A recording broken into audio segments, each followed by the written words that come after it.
Welcome everyone. In this video, we're going to be seeing how we can set up the environment so we can, um, you know, write Python code and run it. And the Python version and distribution that we're going to be using is Anaconda Python. So if you just Google for Anaconda Python and go into the website, into downloads, what we're going to be downloading here is Python 3.5. Okay, so download the one that suits your system. If you have 64-bit or 32-bit hardware, then download the one that suits your operating system and your hardware. It's going to be 3.5. It's not going to be 2.7. So please be aware of this. If you click on that, download it, and then the installation instructions are here. You just need to extract it. I'm using Ubuntu Linux, so this is why it automatically detects Ubuntu, but the same thing should be available for Mac. If you have Mac, this is how to extract that file if you download it, or even for Windows. Okay, so assuming that you download and extract that file, basically decompress it, it'll go to a certain location, and by default onto my Ubuntu system, it's gone to my home directory. So this is where I am, and then it goes to Anaconda and then bin. This is where the executable files are. So if I list them, these are so many of them. I have, Python 3.5. If I run that, I get into 3.5. In fact, this is 3.5.2. Control D to exit. By the way, by default, Linux and Mac, they come with Python 2.7. But like I said, the one we're using here is 3.5.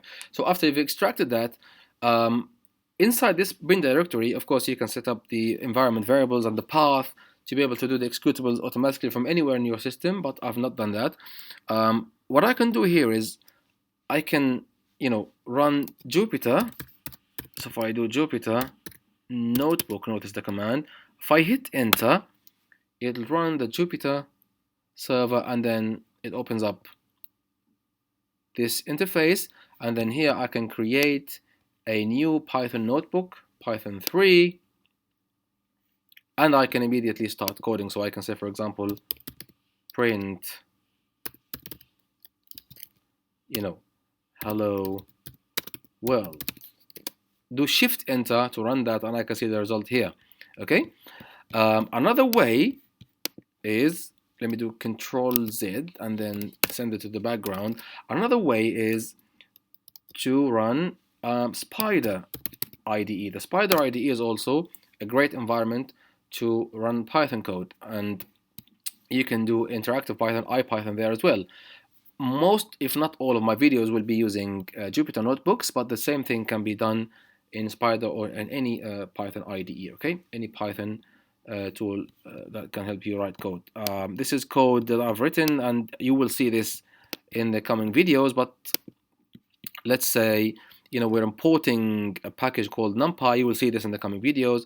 We're importing a package called matplotlib to do a bit of some plotting, and then if I execute that, then I can see the result here. Okay, so this is plotting the data here. Don't worry about what this means. You will find out in the coming videos. But this is just a demonstration, and I'm actually recording this video after doing this stuff, which you will see in the coming videos. Okay, and if you see here on the right, I have an IPython console, which means I can run Python code here, print something.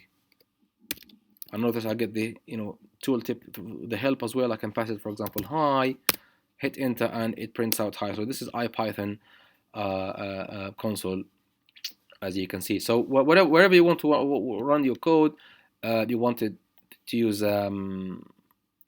Spyder, either write code in the editor or write code in the IPython console, or do it here using Jupyter Notebooks. It's up to you. The stuff I'm going to be doing, like I said, most of it is going to be on Jupyter, but you should be able to use it there as well. Okay, so this is how you set the environment. Remember, download Python, Anaconda distribution. And the reason, by the way, for choosing this distribution, if you go to the home page quickly, shouldn't take long, then you can read a lot about why Anaconda is so special and so on and so forth.